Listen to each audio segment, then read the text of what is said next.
ukwezi gushize na upload video ivuga kuri Upwork irebwa n'abantu barenga 15,000 igihumbi muri bo bose banyandikira bansaba kubereka uko bakisetingira Upwork kugira ngo bukore amafaranga arenze ayo bakorera.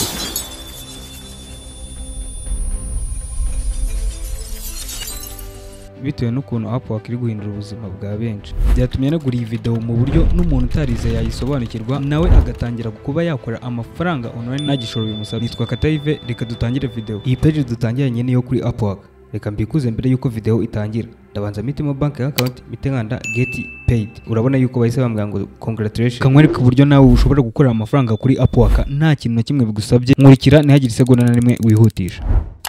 Ujya muri browser yawe runaka yaba Chrome cyangwa se n'izindi ukandikamo ijambo upwork.com. Ukimara kwandikamo ijambo upwork.com uhituza ukabona ino page nanjye ndi kubona.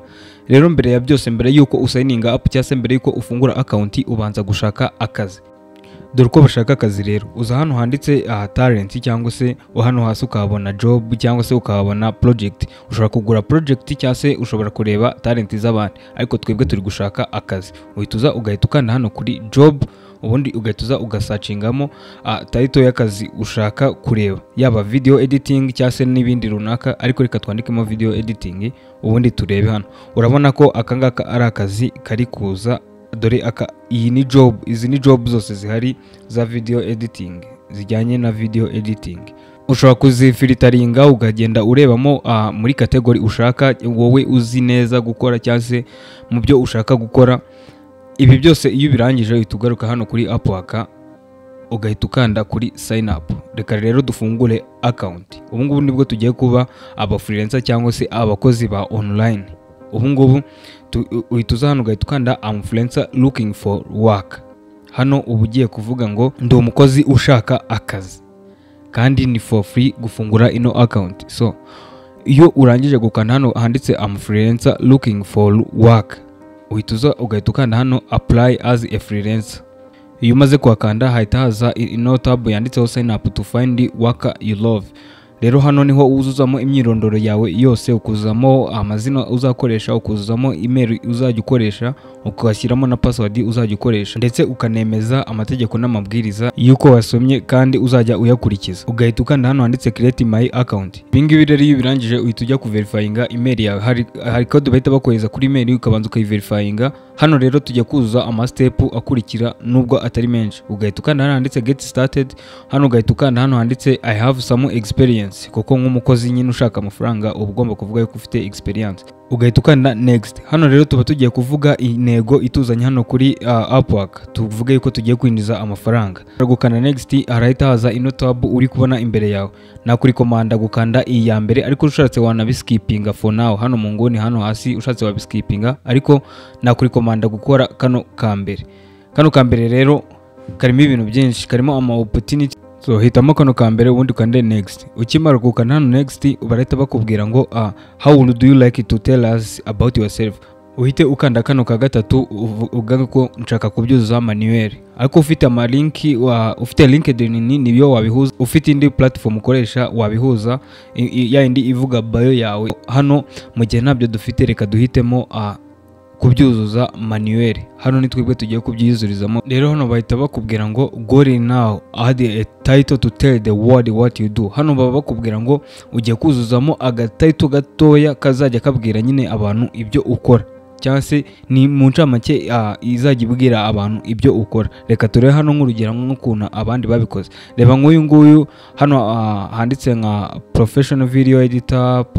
Reba nka hano akangaka ariko tugiye kuzuzamo nyine, cyangwa se na hano hasi uri kubibona video editor, motion graphic design, nyine ibintu nk'ibi ngibi. Ubu ngubu bino nibyo tugiye kuzuzamo natwe. Hano turaza tuhite twandikamo video editor, kuko umuntu ndi gukora yambwiye ngo no mu video editor. Nawe niba ushaka ko ngukorera ushobora kubimbwira muri comment nkabigukorera. So hano rero bahita bakubwira ngo niba ufite some experience. Niba ufite experience uyandikamo, niba nayo ufite urayireka ukayiskipinga nawe. Bino byose iyo nabyo ufite nyine urabiskipinga nawe, ntago biba bikiri ingenzi cyane. Hano iyo uri mu beginner nyine ushobora kubishyiramo nyuma. So rero hano tuba tuje kwadingamo skills dufite, cyangwa se ibintu tuba tuzi gukora. Hano urabona umuntu ndi gukorera yambwiye ngo nze kumwuzurabuzamo buno bumenyi nibwo azi gukora. Nyine hano biba bishatse kuvuga ngo niba uri mu video editor, niba uzi gukoresha Premiere Pro, iyo software uzi kueditingisha uribishyiramo, niba uzi gukoresha Photoshop ukayishyiramo, niba uzi gukoresha After Effects ukabishyiramo. Reba nk'aba ngabo ukuntu bagiye babikora. Nimujya kuri Upwork namwe mukareba abandi, muzajya munabakopera murebe uko bo babikora, murebe ubumenyi bashyizeho nyine. Gusa icyiza kibi byose ushobora gukoresha ChatGPT utazi ukuntu ikoresha kuri Upwork. Nakozeho video kuri no channel, subira muri video zabanje urebe ukuntu nagiye nkoreshamo ChatGPT muri Upwork nkora bio yanjye. ChatGPT ni urubuga rwiza cyane ushobora kugufasha gukora bio ishobora kuzana abakiriya cyangwa se ishobora kuguhesha amafaranga buri munsi hano kuri Upwork. ChatGPT ishobora kubigufashamo neza, ikajya igucreatingira ibintu abakiriya bashobora gukunda, nawe ukaba wabibyaza umusaruro. Rero biriya byose birangije wakanze next, washyizemo n'ubumenyi bwawe ufite, hano uba wemewe nk'umuntu, hano uba wemewe nk'umufreelancer wo kuri Upwork. Rero iyo birangije hano tujya kureba uburyo ushobora gushaka akazi. Tunamenye icyo bita connect ari iki. Connect nazo ni ingenzi cyane. Ikindi ukwiye kumenya nuko iyo umaze gufungura account kuri Upwork ari ubwa mbere wakira connect 53 mu masaha 48, ubwo bivuze yuko ari mu minsi 2. Iyo utazibonye ushobora kubandikira bakaziguha. Iryo ngiryo bari ihame bashyizeho yuko umuntu mushya kuri bo agomba kubona izo connect. Izo connect rero turaza kuzikenera cyane. Reka tuzinjiremo turebe uburyo twashaka akazi tunazikoresheje. Mbere yuko rero twinjira muri iki gice cy'ingenzi twari tunategereje, banza urebe yuko wanditse comment ivuga ngo urakoze cyane, kubera yuko ibi bintu uri kukubwira bishobora kuguhindura ubuzima bwawe, nyine ukajya wakira amafaranga runaka buri kwezi. Tudatinze rero kankwereka uburyo bashaka akazi. Hano uraza ukandikamo akazi bitewe n'ikintu wowe ushaka kuzajya ukora cyangwa se n'ibitewe n'ikintu ushoboye gukora. Hano reka umuntu ugenda gukora yambwiye ngo akora thumbnail design. No thumbnail designer nyine no mu editor. Thumbnail nyine nari amagambo ni iriya foto ya mbere tubona iyo dufunguye YouTube. Rero kano gaparitse uri kubona kanditseho ama category n'ama experience level, na ahantu hagenewe gufilteringa cyangwa se kuvuga nk'ubushobozi ufite ukabona akazi bitewe n'ubushobozi nyine ufite. Tuvuge wenda niba ushobora kuba ukora uri umukozi ukora ku masaha cyangwa se uri umukozi ukora ku munsi, nyine hano urabivuga. Cyangwa se niba ushaka akazi ku kwezi, cyangwa se niba ushaka akazi k'icyumweru, hano iyo umuntu atanze akazi abyandika ati ndi gushaka umukozi nzajya memba aya mafaranga ya naya ku isaha, cyangwa se ndi gushaka umukozi nzajya membera ku kwezi, cyangwa se hano ndi gushaka umukozi nzajya ma ibihumbi wenda runaka $200 cyangwa se $500 buri kwezi bitewe n'akazi na postinze, cyangwa se bitewe n'akazi nzajyamo. So hano rero nawe nyine wagenda ubisoma gake gake, cyangwa se ibyo utumva ukabyandika muri commenting aba nabigusobanura nyine. Cyangwa se urabona hano hasi hari na range y'amafaranga umuntu ashobora gukorera guhera ku $500 kugeza ku $1,000 nyine. Hano kuri Upwork ubona akazi bitewe wowe n'ubushake ufite cyangwa se ubushobozi ufite. Ukugira ubushobozi cyangwa se ukugira experience nini niko ugenda ubona akazi kanini nawe kandi gahemba menshi, kandi ushobora gukora mu minota mikeya cyane. Reka turebe rero uburyo ushobora kwirinda abascam cyangwa se scams. Hano rero umuntu wese uzaza ukubwira ngo ndakwishyira kuri yindi platform itari iyi, kuri Telegram cyangwa se kuri banki runaka, cyangwa se agusaba imyirondoro yawe, ntuzayimuhe. Nkuko twabisomye muri zira terms and conditions za Upwork, ntago biba byemewe. Amafaranga bayiguhera hano muri Upwork, nawe ukayavana hano muri Upwork uyajyana kuri banki yawe, wayavana kuri banki yawe akabona kukugeraho. Kandi ibi ngibi ni process zemewe n'amategeko bacamo abantu. Ntago byemewe kuba umuntu yakwishyuriza cyangwa se yakwaka imyirondoro hanze y'ino Upwork. Ibintu byose biba kuri byerekeye kuri Upwork nta kindi kintu uhuriramo n'umuntu muri hanze, ahubwo byose bibera hano muri Upwork. Niko amategeko avuga ya Upwork. Hano wenda reka dushaka akazi, reka wenda dukoreshe nka 8 connect muri za zindi baduhaye z'ubuntu, dushake akazi gafite 8 connects and 4 connect. Urabona yuko hano turi kubona akazi kagombera 4 connect cyangwa se 8 connect kugira ngo ukapplying. Kugira ngo ube wagakora bisaba kuba ufite connect 4 cyangwa se connect 8. Reka wenda duhitemo ngaka ka thumbnail designer. Nkuko nabibabwiye nyine umuntu ndi gukorera cyangwa se ndi kuzuriza ino portfolio cyangwa se ndi gukora ino Upwork account no mu thumbnail design no mu editor nyine. None reka turebe iyo wamaze kubona akazi ka connect ufite cyangwa se connect ushaka gukoresha ukuntu ukapplying. Uhita kandi hano handitse apply now. gushaka kano kazi tubyita gusabumitinga proposal. Urebe ko hano handitse general profile, nusanga handitse general profile uhita umanuka hano hasi uhita uhitamo ngo how do you want to be paid, ni gute ushaka kwishyurizwa, by project cyangwa by milestone. Uhitemo hano by project, nibyo nakuri komanda, nibyo byiza.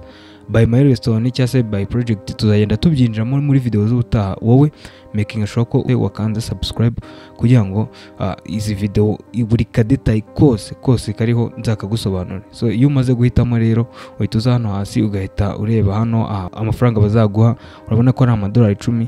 Niba guha amadolari 10, Upwork izasigarana idolari 1. Urumva yuko Upwork nta n'ukuntu itatugize, ibaze kuguha amafaranga bagafataho 10%, ni makeya cyane. So uhita umanuka hano hasi uhita uhitamo how long will this project take. Nyine ino project kugira ngo uyirangize cyangwa se ino video kugira ngo urangize kueditinga cyangwa se ino foto kugira ngo irangize kueditinga izagutwara igihe kingana gute cyangwa se tuzayibona mu gihe kingana gute. Uhitemo bitewe n'igihe ushobora gukoresha kuri iyo project. Kandi hano iyo ubeshye ntago ari byiza, kuko iyo ubeshye umukiriya ntago yongera kuguha akazi. So hano rero uhita uza hano muri additional details cyangwa se cover letter. Ino cover letter ubundi nakugira inama yuko ushobora gukoresha ChatGPT kugira ngo ize kuyigukorera neza cyane nta makosa isizemo, cyangwa se ikayishyiramo iri gukurura nk'umukiriya, cyangwa se nyine wowe uyibwira ibyo ushoboye, ikayibwira akazi ufite, ubundi ikakwandikira ino additional details. Niba utari kubyumva neza ushobora kunyandikira hano muri comment nkabikubwira. Ushobora kubinyandikira cyangwa se ushobora kuhandikamo contact yawe nkaguhita nkuhamagara, ubundi nkakubwira uko ushobora kubikora step by step, ibintu byose utumvishe. Kandi ikindi ushobora kwinjira mu rubuga rwacu rwa WhatsApp dukoresha, aho dusharinga ubumenyi butandukanye bw'uburyo wakorera amafaranga online. Injira ku rubuga rwacu rwa WhatsApp kugira ngo hatagira amakuru azajya agucika. Reba hano hasi muri description. Ukimara gukora proposal yawe neza uhita ukanda hano handitse send for 8 connect. Ikimara kukanda hano handitse send for 8 connect, akazi kaba kakiriwe. Ugategereza yuko bakwandikira bagusubiza yuko ugomba gutangira akazi. Noneho ni gute ushobora kubona akazi wasabye? Uza muri my proposal niho ubona akazi kose wasabye cyangwa se wigeze gusaba, ukareba akazi wasubijwe n'akazi utasubijwe. Rero iyo utarasubizwa uba wihanganye ugasubizwa, kandi nzi ko bidatinda, kuko iyo umuntu ashaka nyine umukozi nago ajya atinzamo, niko nabyita. Ntago ajya atinzamo nyine kuba yagaruka kureba umuntu wakoze proposal cyangwa se umuntu wa applyinze kuri ako kazi kiwe yari yapostinze. Rero ino Upwork nizere yuko ari imari mwiboneye. Ino Upwork cyangwa se urubuga twita Fiverr, izo video zose zivuga kuri izo mbuga mbabwiye nazikozeho ziri kuri no channel. Nizere yuko ari ingoma mu ruteme mwitoraguriye nk'uko abanyarwanda babivuga. Ahantu ushobora gukorera $2,000 ku kwezi cyangwa se $5,000 ku kwezi, ni ahantu nyine udakwiye gukinisha. Kandi aka kazi ikindi kintu wamenya, ntago bisaba yuko ujya kuri tele, ntago bisaba yuko uba ufite ubuhanga budasanzwe, ntago bisaba yuko uba umuntu wize cyangwa se uri umuntu ujijutse cyane, oya, ahubwo bisaba kuba uzi ikintu ushaka kuri zino mbuga. Nizere yuko ino video ushobora kuyisangiza inshuti zawe, cyangwa se umuntu wese uzi yuko ari gustrugglinga ashaka amafaranga ariko afite ikintu ashoboye. Ushobora kuyimusangiza nawe akigerageza amahirwe yiwe, akaba yatangira akorera amafaranga. Noneho reka turebe uburyo ushobora kwishyurwa cyangwa se uburyo ubona amafaranga kuri Upwork iyo warangije gukora akazi. Nyine bisobanura yuko uba wahembwe. Abantu benshi bakunze kubimbaza nyine ngo mbere ku buryo ushobora kubikuza ano mafaranga. Gusa nta bundi bwenge burimo. Iyo wayakoreye ano mafaranga biba byoroshye kuyabikuza cyangwa se kuyabona. Ikintu cya mbere rero ukora, uza hano kuri profile cyangwa se hano haba hari agafoto kawe. Warangiza ugahita ukanda hano handitse setting.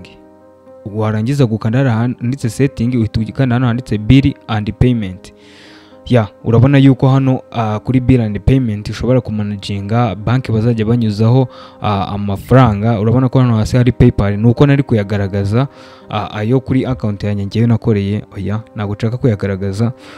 Urabona ugahita ukanda hano handitse get paid. iyo umaze kwandika hano handitse get paid, hano ugahita ushyiraho method ushaka yuko bazajya bakoresha. Ushaka ko bazajya bakohereza kuri banki ya online, cyangwa ugahitamo banki ikorana na Upwork bitewe n'igihugu urimo. Rero iyo birangije byose uhita hano kuri edit withdraw schedule. Iyo wahageze nawe urabyibwira nyine ibintu byose ukabyeditinga ukabikora uko ubishaka. Ikintu cya nyuma noneho tugiye kureba iyo connect zagushiranye cyangwa se za connect baduha iyo dukeneye kuzongera ukuntu bazigura. Ushobora kuza hano handitse membership and connect, ukaba wagura nyine connect. Bagenda babikwereka bitewe na connect ushaka. Urabona hano n'amafaranga ya buri connect, hano uri kubibona nyine nawe cyangwa se nawe wagenda ukabyibonera. Iyo urangije rero guhitamo connect zose ushaka kugura cyangwa se bitewe n'ubushobozi ufite bwa connect, uhita ukanda hano handitse buy connect. So reka rero nizere yuko ino video igufashije cyane cyangwa se ugiye kuyereka n'inshuti zawe nyinshi, kandi niba ushaka part 2 yayo y'ino video ivuga buri ka detail kose na buri kantu kose utumvishije, andika ijambo muri comment ngo ndayishaka ndaza kubibona, kuko ino video nizeye yuko igiye kuguhindura ubuzima ku muntu we wayikurikiye. Rero reka nizere yuko wakanze like. Nitugera like 1000 ino video ndayikorera part 2 yindi yayo, noneho ibereka uburyo, noneho yerekana buri ka detail kayo kandi n'amafaranga ninjije. Wowe tuma twuzo like 1000 ndahita nkwereka amafaranga yose nagiye ninjiza guhera mu 2020. Ndakwereka amafaranga nagiye ninjiza, nkwereke uko nagiye nyabikuza neza step by step, n'amazina yanjye ndayagaragaza. Ciao. Nitwa Kata Yves, nizeye yuko ino video yagufashije. Tuma twuzuza like 1000.